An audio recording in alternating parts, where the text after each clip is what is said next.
Hello, I'm Aerin Johnson, and welcome to TMN Television on Thursday, January 25th. Tonight we look at the recent cuts to Missouri's higher education budget, and later, stay tuned for our Truman Sports Update. These stories and more tonight on TMN Television. You don't want to miss this.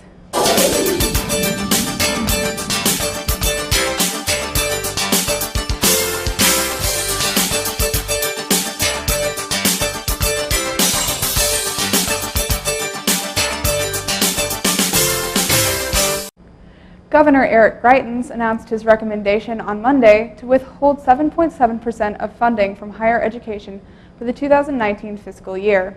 In Greitens' recommendation, $1.1 billion will be allocated to higher education, including more than $678 million in core funding going to Missouri's 10 four-year universities and colleges.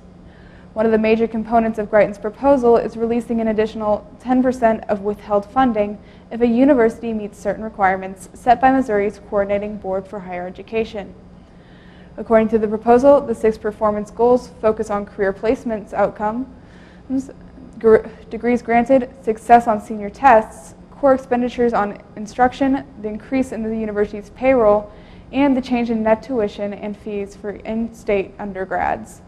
Dave Rector, Vice President for Admission, Finance, and Planning, says the university plans on meeting all of these requirements, and the university is exploring strategies for dealing with funding cuts.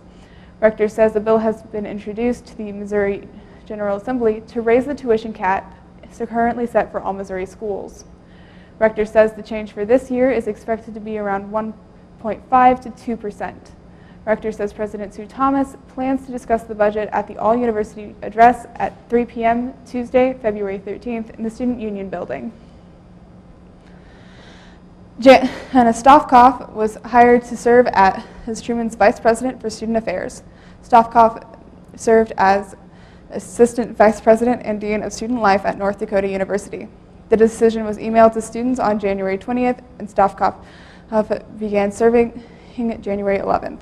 The VPSA oversees several functions on campus, including the Student Recreation Center, the Multicultural Affairs Center, the Office of Residence Life, and other student activities. The Kirksville Art Association received confirmation to begin construction on a new art center. President of Kirksville Arts Association, Linda Treasure, says the center will most likely wait another year to break ground because they need to hire her architects to finish designing the building. Treasure says the association will be holding a capital campaign in early February to raise money for the construction of the new art center. Treasure also says many groups at Truman State University have held fundraisers for the capital campaign, and any other groups that are interested should contact the art center. After a training session this morning, the Kirksville Police Department is expected to begin using body cameras. On December 4th last year, the Kirksville City Council approved the purchase of body cameras for KPD officers. The decision came after more than 3 years of trying to gain approval from the council. It was originally rejected based on lack of need. After being presented with the benefits of the cameras, the council agreed after more consideration. Next, stay tuned for a look at Truman's Sports Update. But before all that, let's take a look at this week's forecast.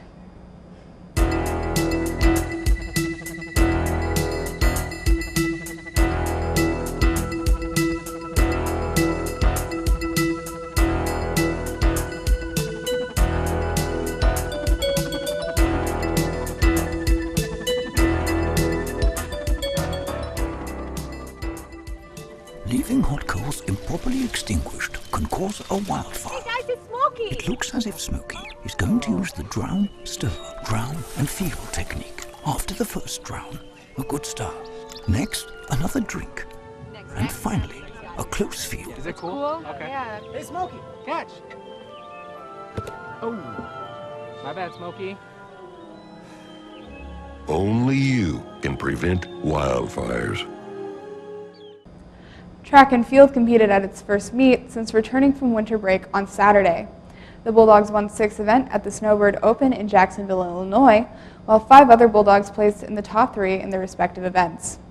Truman took home gold in the weight throw, 200-meter dash, 4x200-meter relay, pole vault, and long jump. Head coach Tim Schwegler says the team looked ready and motivated despite the long layoff from competition. He says this was because his athletes typically work out during the break, and he can tell who had a good training regimen by the times and marks they received. Schwegler was impressed with the team's performance in the field events, including senior thrower Sam Stewart and junior long jumper Hannah Oberdijk, and junior sprinter Eddie Barrett's 2 wins. Schwegler says the team still has room for improvement, but it was able to learn from this early meet. The men's basketball team will play its last game of January tonight against Maryville University. The Bulldogs go into the game with a 6-3 conference record after splitting their last 2 games. Last Thursday, the team held on to beat the University of Indianapolis 86-80 with the help of 3 Bulldogs scoring in double digits, including junior guard Jake Velke's team-high 23 points. 2 days later, Truman carried an 8-point lead into halftime, only to lose 85-76. Redshirt senior Zach Fisher scored his 12th double-double in the loss. Head coach Chris Foster says that the team will need to bench players to continue their success and develop more so it can perform well in the postseason. He says players like redshirt junior guards Jack Green and Torrin Hughes have stood out. The game against Maryville will be the first of 9 remaining games for the Bulldogs. Like the men, the women's basketball team will play its last game in January against Maryville University tonight. The team has a 5-4 conference record after losing its last 3 games to conference foes Drury University, the University of Indianapolis, and the University of Southern Indiana. Head coach Amy Egan says the team has had problems in the 4th quarter specifically and has turned the ball over too much. In these last 3 losses, the Bulldogs lost the turnover battle, giving the ball away more than 20 times in 2 of them. Egan says some of the mistakes are mental, and the Bulldogs will need to find a way to respond to opponents' high-level play. She says her players will have to perform well in areas other than scoring, so the team will be ready for postseason. The wrestling team won its first meet of the season Tuesday night against Hannibal LaGrange University. It was the team's senior night. The Bulldogs had 6 victories, including the clinching win from junior Sam Reeves in the 197-pound category. Before then, the team lost its first 7 meets, with the last 2 coming against conference opponents Maryville University and McKendree University. Head coach David Shooter says his team should not be discouraged and believes in the process, as the GLVC is typically a challenging conference. Both Maryville and McKendree were nationally ranked heading into their matches with the Bulldogs. Shooter says the tough schedule is designed to prepare his team for the postseason, and he still sees positives in its losing meets.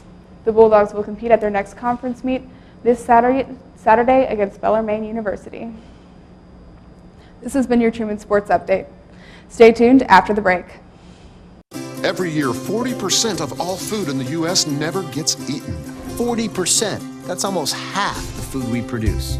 Food waste is a serious problem. It impacts all of us. And it's expensive. Your family is throwing $1,500 a year in the trash. We're working hard to put food waste on the chopping block. And you can do the same at home. Learn how to cook it, store it, and share it. Just don't waste it. Go to SaveTheFood.com. Thank you for tuning in with us tonight. For complete news coverage, be sure to stay tuned to KTRM and pick up a copy of the Index.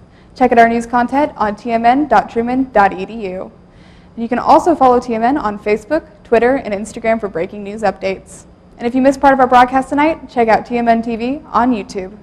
If you've ever thought about being on TV, be sure to head on over to tmn.truman.edu/apply to fill out an application today. From all of us at TMN, thank you for tuning in and have a great rest of the week.